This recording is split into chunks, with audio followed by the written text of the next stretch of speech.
एक लड़का जो बचपन में पोलियो का शिकार हो गया हो, जिसे चलने के लिए बैसाखियों का सहारा लेना पड़ता हो, क्या वो कभी अपने दम पर हजारों करोड़ों की कंपनी बना सकता है? नामुमकिन लगता है ना। उस टाइम दुनिया को भी यही लगा था, लेकिन रामचंद्र अग्रवाल ने सबको गलत साबित कर दिया। उन्होंने एक छोटे से फोटोकॉपी की दुकान से शुरुआत की और बना डाला एक ऐसा ब्रांड जो मिडिल क्लास की पहली पसंद बन गया।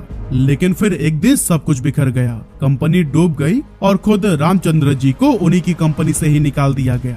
लेकिन रुकिएगा, कहानी यहीं पर खत्म नहीं होती। आगे चलकर रामचंद्र अग्रवाल ने कुछ ऐसा किया जो कि हर किसी के लिए एक इंस्पिरेशन है। तो चलिए इधर उधर की बातें न करके सब कुछ हम डिटेल में जानते हैं। तो दोस्तों, विशाल मेगा मार्ट की स्टोरी जितनी विशाल है, उसकी शुरुआत उतनी ही छोटी और स्ट्रगल से भरी हुई थी। असल में बात है 1980s की। कोलकाता में एक लड़का रहता था रामचंद्र अग्रवाल। बचपन में ही पोलियो होने की वजह से उसका एक पूरा पैर ही डैमेज हो गया, जिससे उसे बैसाखियों के सहारे चलना पड़ता था। ऐसे में लोग उसे देखकर कहते थे कि ये अब जिंदगी में क्या ही कर पाएगा, पोलियो ने इसे लाचार बना दिया है और इसका फ्यूचर तो पूरी तरह से बेकार है। लेकिन किसे पता था कि यही लड़का एक दिन रिटेल इंडस्ट्री में तहलका मचा देगा। अब रामचंद्र अग्रवाल एक मिडिल क्लास फैमिली से थे, जिनके घर की फाइनेंशियल कंडीशन भी कुछ खास अच्छी नहीं थी। पैसों की तंगी, जिम्मेदारियां और लोगों की बातें सब कुछ उन्हें बहुत परेशान करती थी। इसीलिए पढ़ाई पूरा करते ही उन्होंने एक छोटा सा लोन लिया और एक फोटोकॉपी की दुकान खोल ली। दुकान चलाते हुए उन्होंने सीखा कि बिजनेस कैसे काम करता है, कस्टमर्स को हैंडल कैसे करना है और पैसों का हिसाब किताब किस तरह से मैनेज किया जाता है। अब दोस्तों, इस शॉप से उन्हें बिजनेस लेसन्स तो मिल रहे थे, लेकिन पैसे कुछ खास नहीं। इसीलिए परिवार का गुजारा अब भी मुश्किल हो रहा था। असल में दोस्तों, रामचंद्र को कुछ बड़ा करना था, कुछ ऐसा जो मिडिल क्लास लोगों की असली जरूरतों को पूरा कर सके। लेकिन समझ ही नहीं आ रहा था कि आखिर क्या काम किया जाए। इसी दौरान उन्होंने देखा कि लोग ब्रांडेड कपड़े खरीदना तो चाहते हैं, लेकिन दुकानों में रेट्स इतने ज्यादा होते हैं कि ज्यादातर लोग इसे अफोर्ड ही नहीं कर पाते हैं। बस यहीं से आइडिया आया और उन्होंने तय कर लिया कि वो अफोर्डेबल रेडीमेड गारमेंट्स बेचेंगे। और फिर करीब 1 साल तक प्लानिंग करने के बाद उन्होंने अपनी फोटोकॉपी की दुकान बंद कर दी और फिर से पैसे उधार लेकर 1986 में कोलकाता के लाल बाजार में कपड़े की एक छोटी सी दुकान खोली, जिसका नाम रखा गया विशाल गारमेंट्स। पोलियो के बावजूद हर सुबह 6 बजे दुकान खोलना और रात 11 बजे तक कस्टमर्स को पर्सनली हैंडल करना, यही उनकी डे टू डे रूटीन बन गई थी। और हाँ, भले उनकी दुकान बहुत ज्यादा फैंसी नहीं थी, लेकिन कस्टमर्स को यहाँ जो वैल्यू मिल रही थी वही उनको बार बार वापस लाने लगी। इस तरह धीरे धीरे वर्ड ऑफ माउथ से दुकान फेमस हो गई और कुछ ही महीनों में दुकान में इतनी भीड़ लगने लगी कि इसे अकेले संभालना भी मुश्किल हो गया। और तभी रामचंद्र जी ने कुछ सेल्समैन भी अपने दुकान पर रख लिए। अगले 15 साल तक उन्होंने इसी दुकान को ही पूरी लगन और मेहनत से चलाया और इस पीरियड में उन्होंने रिटेल क्लॉथिंग इंडस्ट्री की बारीकियों को समझा। साथ ही उन्होंने बदलते हुए टेस्ट और फैशन ट्रेंड्स को भी ऑब्जर्व किया, जिसके बाद उन्हें समझ आने लगा कि आखिर मिडिल क्लास इंडियन कस्टमर्स को चाहिए क्या। अब ऑब्वियस सी बात है कि इतना एक्सपीरियंस होने के बाद से उन्हें अपने दुकान से खूब प्रॉफिट तो होना ही था। लेकिन फिर उन्होंने सोचा कि जब एक दुकान से इतना कुछ हो सकता है तो क्यों ना इसे एक पूरे रिटेल चैन में बदल दूं, ताकि बाकी शहरों के लोग भी अफोर्डेबल कपड़े खरीद सके, वो भी बिना क्वालिटी कंप्रोमाइज किए। लेकिन साल 2001 में कुछ ऐसा हो गया कि उन्हें अपना ये आइडिया यही ड्रॉप करके विशाल गारमेंट्स तक को बंद करना पड़ गया, जिसके बाद वो अपनी फैमिली के साथ कोलकाता छोड़कर दिल्ली शिफ्ट हो गए। और दोस्तों, इस डिसीजन के पीछे का जो रीजन था वो था ट्रेड यूनियन का दबाव। एक्चुअली उस टाइम कोलकाता में ट्रेड यूनियंस का काफी दबदबा था। आप कुछ भी करिए, दुकान खोलिए, कंस्ट्रक्शन करवाइए या फिर सामान अनलोड करवाइए, हर जगह पॉलिटिकल ग्रुप्स या फिर लोकल यूनियन वाले बीच में ही टपक पड़ते थे और अपना कट मांगते थे। रामचंद्र जी के दुकान में भी लोकल ट्रेड यूनियंस ने दखल देना शुरू कर दिया था। काम में रुकावट, एम्प्लॉयज को भड़काना, बार बार सैलरी बढ़ाने की मांग करना, ये सब रामचंद्र जी के लिए बहुत ज्यादा मेंटली डिस्टर्ब करने वाला था, क्योंकि अफोर्डेबल प्रोडक्ट्स देने की वजह से उनका प्रॉफिट मार्जिन पहले से ही बहुत कम था। ऐसे में ये सब चीजें उन्हें काफी परेशान करने लगी। इसीलिए बहुत सोच विचार के बाद उन्होंने अपनी दुकान बंद करके दिल्ली शिफ्ट करने का फैसला कर लिया।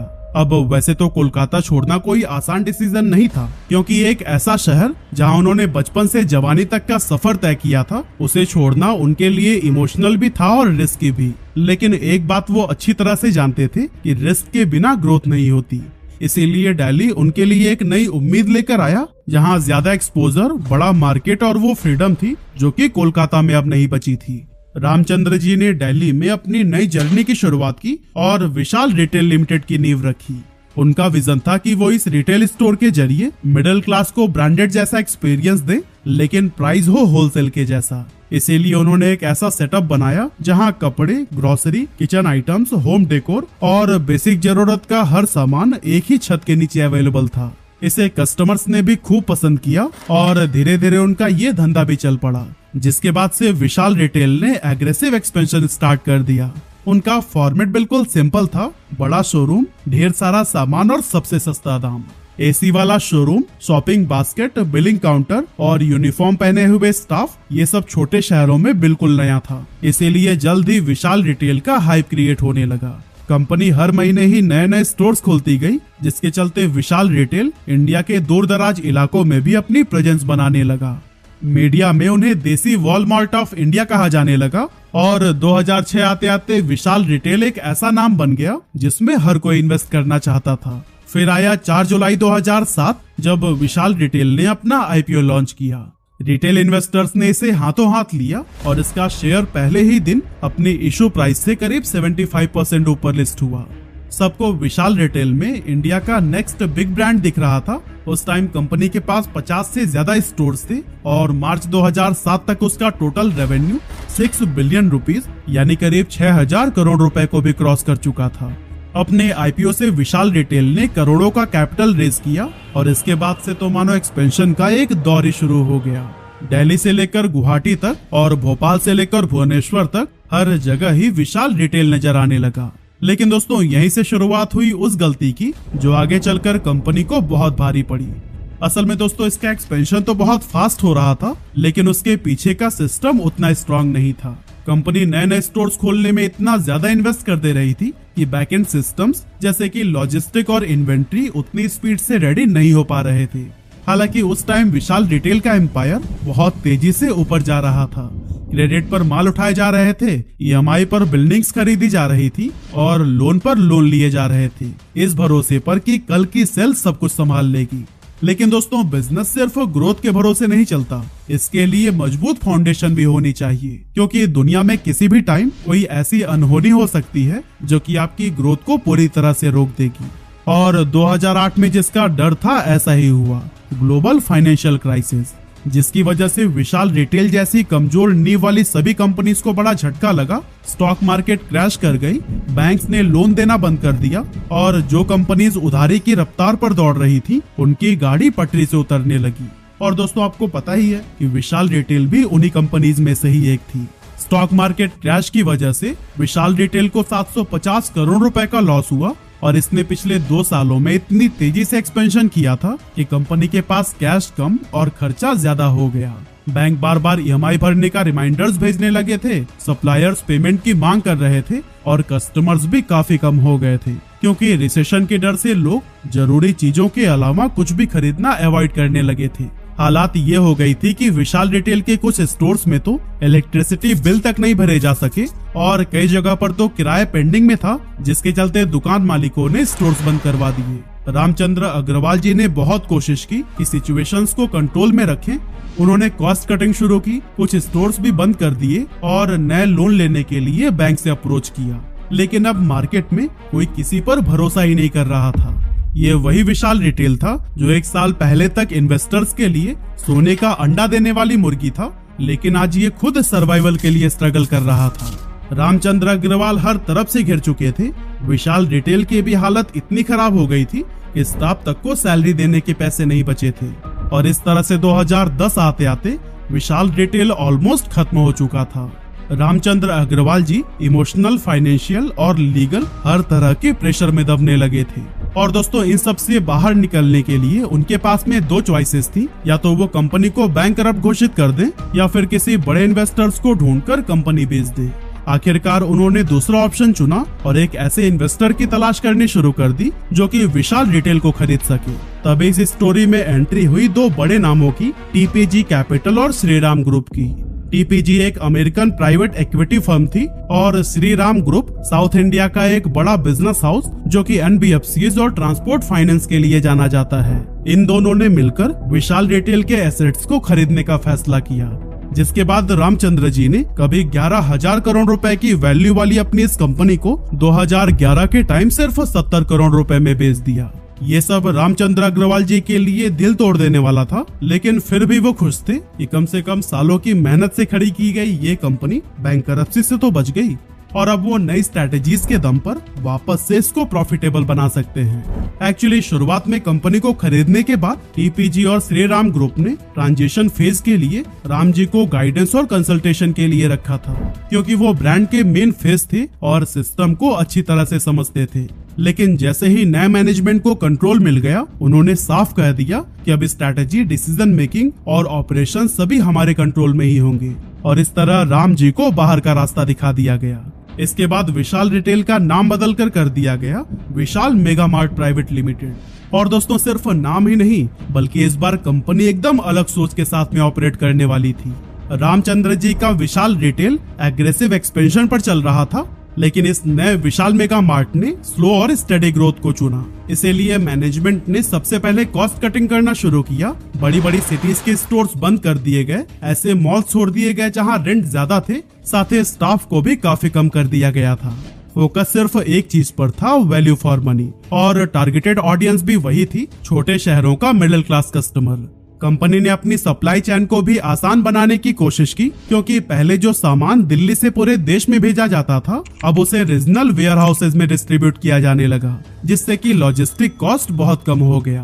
कंपनी ने अपने प्रोडक्ट पोर्टफोलियो को भी काफी टाइट कर लिया, क्योंकि अब विशाल मेगा मार्ट में सिर्फ वही चीजें ही बिक रही थी जो कि हाई डिमांड पर हो, जैसे कि कपड़े, अंडरगारमेंट्स, बेडशीट्स, किचन आइटम्स और बेसिक ग्रोसरीज। और दोस्तों, अपने इस स्मार्ट स्ट्रैटेजी से विशाल मेगा मार्ट धीरे धीरे कस्टमर्स का ट्रस्ट वापस जीतने लगा।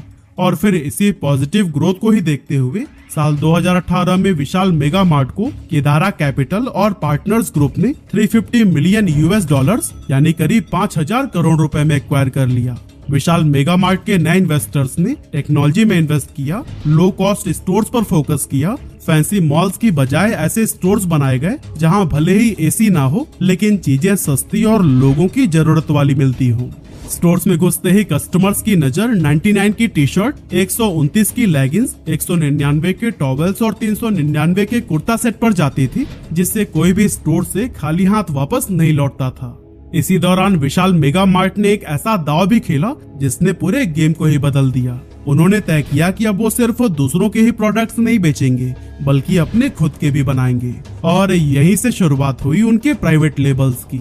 इनर वियर कैटेगरी में आया विशाल एसेंशियल्स, वुमेन वियर में वी फिट और किचन आइटम्स में होम नीड्स। ये सब विशाल के खुद के बनाए हुए प्रोडक्ट्स थे। इस कदम से विशाल मेगा मार्ट की कमाई पर सीधा असर पड़ा, क्योंकि अब बीच में थर्ड पार्टी ब्रांड का रोल कम हो गया था, जिससे प्रॉफिट मार्जिन सीधा कंपनी के जेब में आने लगा। साथ ही कस्टमर्स को ब्रांडेड फील वाला सामान सस्ते में मिल रहा था, जिससे कि इसकी लॉयल्टी भी बढ़ने लगी। लेकिन दोस्तों, कहानी यहीं पर खत्म नहीं हुई। 2020 में जब कोविड आया और पूरे देश में लॉकडाउन लगाया गया, तो फिर विशाल मेगा मार्ट के स्टोर्स भी महीनों बंद रहे।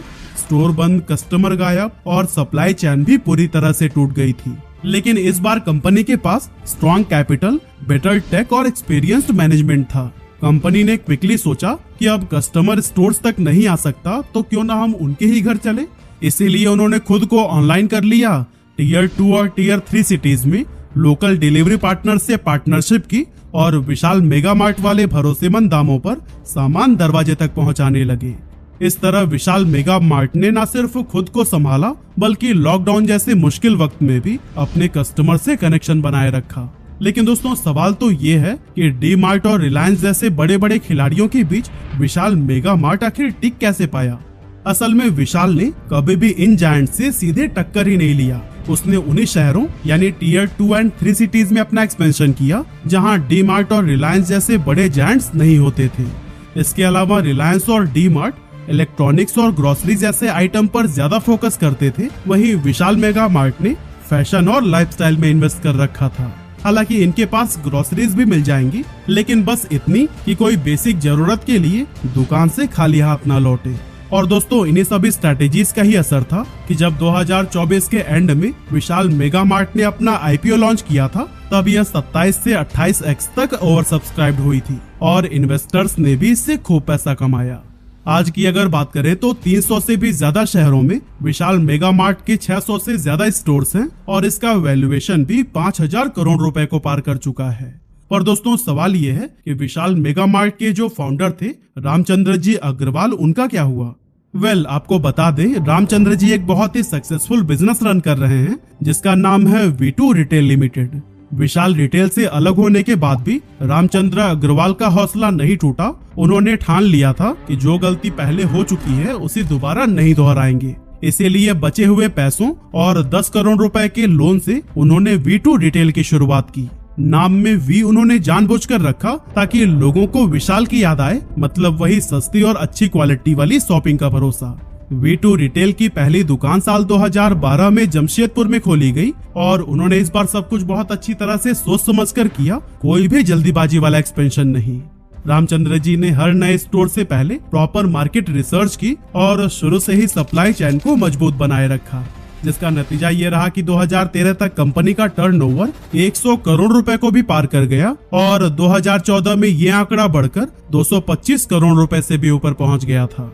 रामचंद्र अग्रवाल ने अपना पूरा ध्यान छोटे शहरों और कस्बों पर लगाया, जैसे कि बिहार, झारखंड, उत्तर प्रदेश और मध्य प्रदेश जैसे राज्यों में जहां ऑर्गेनाइज्ड रिटेल का अभी भी बहुत स्कोप था। धीरे धीरे 2024 तक V2 रिटेल के देश भर में 150 से भी ज्यादा स्टोर्स हो चुके हैं और आज रामचंद्र अग्रवाल 5600 करोड़ रुपए का रिटेल साम्राज्य चला रहे हैं और ये साम्राज्य हर बीतते साल के साथ में बड़ा ही होते जा रहा है। वैसे अगर आपको जानना है कि किस तरह रामचंद्र अग्रवाल जैसे ही एक गरीब लड़के ने दुनिया की सबसे बड़ी ईवी ब्रांड BYD खड़ी कर दी, तो फिर आई बटन पर क्लिक करके इस वीडियो को देखना ना भूलिएगा।